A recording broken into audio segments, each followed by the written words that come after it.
നമ്മുടെയൊക്കെ മാരിറ്റൽ ലൈഫിൽ ഒരുപാട് വഴക്കുകളും പ്രശ്നങ്ങളും ഒക്കെ ഉണ്ടാവാറുണ്ട് അല്ലേ? എന്നാൽ ഈ ഇച്ചിരി വഴക്കിട്ടും പിണങ്ങിയും പരിഭവം പറഞ്ഞുമൊക്കെ മുന്നോട്ട് പോകുമ്പോൾ നമ്മുടെയൊക്കെ മാരിറ്റൽ ലൈഫിലെ ഹാപ്പിനെസ്സും സ്നേഹവും ഒക്കെ കൂടുന്നതായി നമുക്ക് അനുഭവിക്കാൻ സാധിക്കും. എന്നാൽ മറ്റു ചിലരുണ്ട്, അവർക്ക് ഈ പ്രശ്നങ്ങൾക്കൊന്നും പരിഹാരം കാണാൻ സാധിക്കാതെ ഓരോ ദിവസവും മുന്നോട്ട് പോകുമ്പോൾ വിവാഹമോചനത്തെക്കുറിച്ചും ഈ മാരിറ്റൽ ലൈഫ് എനിക്ക് വർക്കൗട്ട് ആകില്ല എന്ന തോന്നലുകളിലേക്കുമൊക്കെ കടന്നു പോകുന്നവർ. ചിലരെ സംബന്ധിച്ചിടത്തോളം അവർക്കിടയിൽ പ്രശ്നങ്ങളുണ്ട്.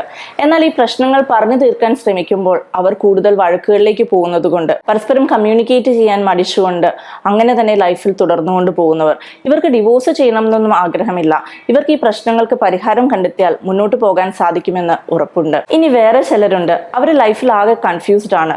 ഈ മാരിറ്റൽ ലൈഫ് അവസാനിപ്പിക്കണമെന്ന് അവർക്ക് ഇടയ്ക്കിടയ്ക്ക് തോന്നുന്നുണ്ട്. എങ്കിലും പങ്കാളിയോടുള്ള സ്നേഹം അപ്പുറത്തെ സൈഡിൽ അവർക്ക് അനുഭവിക്കാൻ സാധിക്കുന്നുണ്ട്. ഇനി മൂന്നാമത്തെ ഒരു കൂട്ടം ആളുകളുണ്ട്, അവർക്ക് ഡിവോഴ്സ് തന്നെ വേണമെന്ന് ഏകദേശം അവർ ഉറപ്പിച്ചു കഴിഞ്ഞു. എന്നാൽ ആ ഡിസിഷൻ എടുക്കാൻ അവർ വൈകുകയാണ്.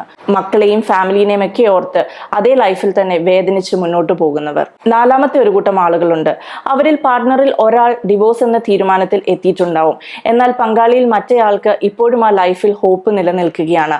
അതുകൊണ്ട് തന്നെ ഒരു തീരുമാനം എടുക്കാൻ സാധിക്കാതെ അവർ സ്ട്രഗിൾ ചെയ്യുന്നതായി കാണാം. ഇനിയും അഞ്ചാമതൊരു കൂട്ടം ആളുകളുണ്ട്, അവർക്ക് ഡിവോഴ്സ് ഒന്നും വേണ്ട. എന്നാൽ പങ്കാളിയുടെ സ്വഭാവത്തിൽ എന്തെങ്കിലും മാറ്റം വരുമെന്ന് കരുതി ഇടയ്ക്കിടയ്ക്ക് അവർ ഡിവോഴ്സ് എന്ന് പറഞ്ഞ് പീഡിപ്പിക്കുന്നതായി കാണാം. ഈ 5 സിനാരിയോകളും മാരിറ്റൽ ലൈഫിൽ പങ്കാളികളെ ഒരുപാട് മാനസിക സംഘർഷത്തിലേക്ക് കൊണ്ടെത്തിക്കുന്നതായി കാണാം. എന്നാൽ നിങ്ങൾ ഇത്തരത്തിലുള്ള ഒരു സാഹചര്യത്തിലൂടെ കടന്നു പോകുന്നവരാണെങ്കിൽ തീർച്ചയായും ഒരു കപ്പിൾ കൗൺസിലിംഗ് അറ്റൻഡ് ചെയ്യുന്നത് ഒരുപാട് സഹായകരമാകും.